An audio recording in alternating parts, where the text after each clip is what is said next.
Hey, what's up, everybody? I'm Nick with Austin Underground, and I am here with Dayglow. Thanks so much for being here. How are you today? I'm doing good. Ready to rock. Yeah, excellent. Just to start off with this interview, I wanted to start with some more rapid-fire questions. Just, get us in the interview mood before we hit some more hard-hitting ones. You good to go? Good. Okay. I'm just gonna hand you the mic whenever you're ready. Okay. It's gonna be like more one-word things. Let's do it. What is your usual morning routine when you get up? I drink coffee and just move slowly. What was your first job ever? Any kind of job? I grew up kind of on some property land, and we had goats, and I would feed the goats. Feeding the goats. That's a flex. Okay, thank you. In one word, what does success mean to you? What's the word? Success. What does it mean to you? Success? One word. You only get one word to answer. Fun. Fun's a good one. Yeah. Fun's a great one. Everyone loves fun. How about this? I saw on one of your Instagram accounts that you like to hike, or maybe you used to like to hike. Do you still like to hike? I do, yeah. I grew up, my dad was an Eagle Scout, so I grew up hiking a lot. And I have two older brothers, so our family trip would always be some sort of excursion in the mountains. We did a lot of 14ers. So those are mountains where the peak is above 14,000 feet elevation. So we've done a lot of those, and I love it. Do you need oxygen for that, or is it just free? No, I mean, some you do. I mean, considering that, I guess Everest is a 14er if it's above, but much more than that. But none that we've done you need. But you definitely do lose your breath. Totally. That was awesome. All right, one more, and then we'll get into some more heavy-hitting stuff. When you have a flight, how early do you get to the airport? Are you more of you're 3 hours, you gotta prepare, get ready, or are you walking straight onto the plane when you get there? Yeah, so I recently just gave the airport, and I guess along with that, the government, my pupil scan. I signed up for Clear, which has been a nice process. It's a little bit quicker because I usually would show up early, but now for the peace of mind, I don't know if you've been to the Austin airport lately, the line is always nuts. So I did the Clear thing. I've enjoyed it. So maybe an hour and a half still. You never know. Security might take a while. And then I like to get just a little coffee, sit down. Yeah. So you're more of gotta relax a little bit before the flight, not just stress running through the airport. Oh, no, I do not run. Even if I were late, I'm not the guy that runs through the airport. Yeah. I think I can tell. I can tell a little bit, Totally. Okay. Let's do it.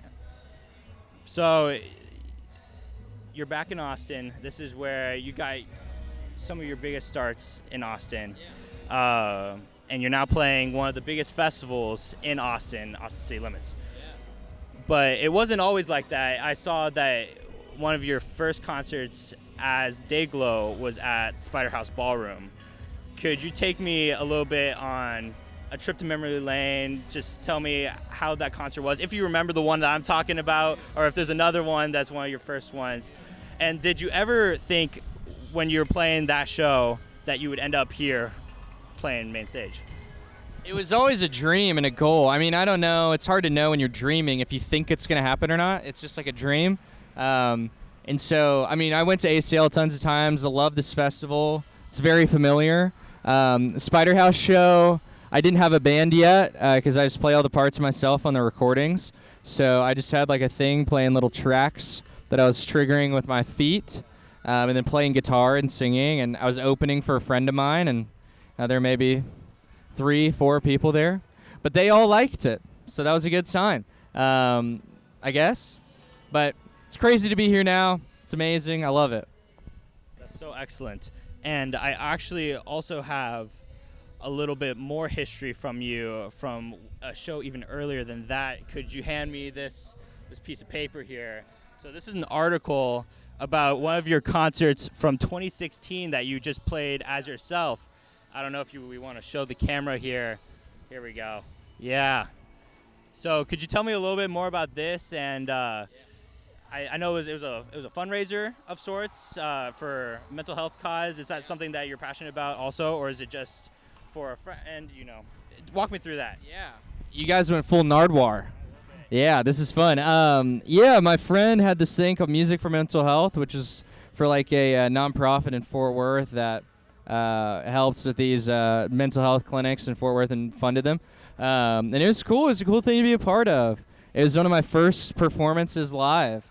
Yeah, it's crazy. My mom has this hung up in our laundry room. But this is a better copy of what she has. This is in color.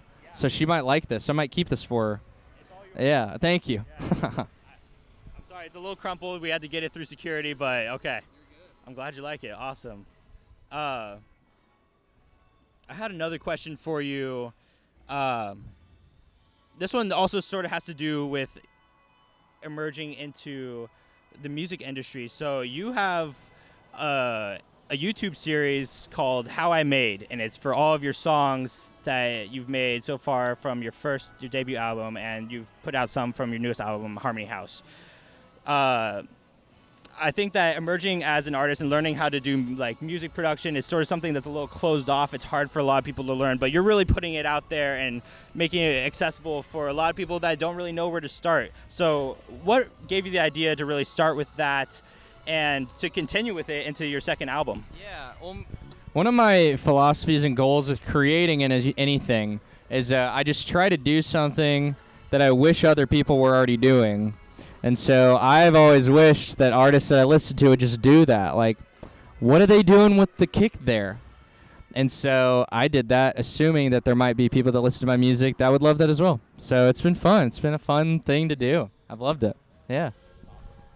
And you also have one other series on there. It's a very nice chat where you're interviewing people. Could you tell me a little bit about that, where you got the idea for that, and how you choose the different people that you interview? Are they your friends? Are they people you gotta find, or what's the deal? Yeah, so I mean, most of the people are kind of just friends of mine, or like I'm curious about, and so we just like set up. It's just one of the podcasts from the pandemic, but I want it to be really personable, from artist to artist. And so it's fun. I've loved doing them. We're just chatting it up. Yeah. Speaking of other artists, are there any artists that you like are your dream collaborations that you really just like in the future you either want to be on track with them or you want to bring them on track with you? Justin Bieber. I know that's a big shot. I know he's a big guy out there, but if I could have a song with him, that'd be nice. So Justin, if you're out there, I'm in. Justin, please open Sloan's DMs. He's been asking for years. He's waiting for you. All right. Moving on to your album, Harmony House, that you're here to support. How have you felt about the reception of the album so far compared to your first one? Are you happy about the results? Are you happy performing in front of fans now? Yeah, I mean, it's really exciting. I mean, everything kind of feels like it went into the void this past year, but it's so nice to see that it didn't when people are singing the songs. So that's just been such a satisfying, good feeling to like have that. But it's been rewarding playing shows. I love it. Is there a favorite track that you've had to perform so far that you really you love the audience participation, or just people are really hyped about, or something that you just really love performing? Yeah. In context to like festivals and ACL, I wrote Close to You with festivals kind of in mind. So that's been really fun to play and dance along, and the crowd participates a lot. And yeah, it's been a fun one. Could you give me a little bit of I was going to ask about Close to You. Could you give me a little bit of like a deep dive behind, I know you said you had it with festivals in mind, but is there a little bit more behind the lyrics, like who you're thinking about when you're writing it? Yeah, I mean, I wanted to write like a duet that kind of felt like two people like talking to each other after a party or something. And then I couldn't find anyone to do the duet with, so I just kind of made like a duet with myself, which is kind of relatable to a lot of people, I found out. So yeah, it's just a really fun song, just like danceable, 80s-ish. It's been fun. All right, one final question to wrap this up. speaking of 80s-ish, what is your favorite song between the years 1980 and 1989? Any 80s song. Album. Okay, there we go. Whew. That made it a little bit easier. One of my favorite albums is Graceland, Paul Simon Graceland. I think that was 86. So right in the middle of that. Such a good album. Such a concept. Love it. Love Graceland. Love Paul Simon. Yeah. Paul Simon, if you're watching this, I'd love to collab with you as well. Yeah. That's so awesome. I just found a Graceland cassette at Goodwill, 99 cents. I would have brought it here for you if I had known. I'm so sorry. But yeah, great album. I love it. And thank you so much for being here. Again, I'm Nick with Austin Underground. You can find us at ATX Underground or Austin Underground on all of our social media platforms. And Sloan, can you give us, where can everyone find you on the interwebs? Dayglow Band on Instagram. I think the same for Twitter. Dayglow, if you Google it, look out like Dayglow Music, Sloan Struble. I'm sure something will come up. I hope.